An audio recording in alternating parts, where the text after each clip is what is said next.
पावसाविषयी हा संदेश आज आला. टेक्स्ट मेसेजच्या स्वरूपानं हा मेसेज माझ्या मोबाईलवर आला.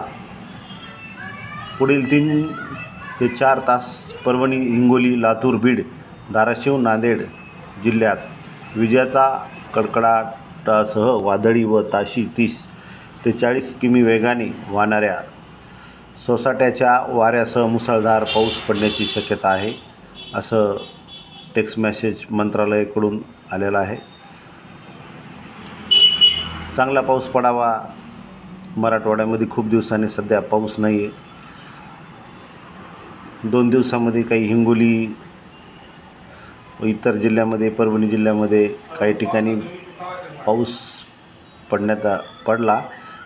पण हा जो आज मेसेज आहे, पुढील 3-4 तासात परभणी, हिंगोली, लातूर, बीड, धाराशिव, नांदेड या जिल्ह्यात विजेचा कडकडाटासह वादळी व ताशी 30-40 किमी वेगाने वाहणाऱ्या सोसाट्याच्या वाऱ्यासह मुसळधार पाऊस पडण्याची शक्यता आहे, असा संदेश आहे.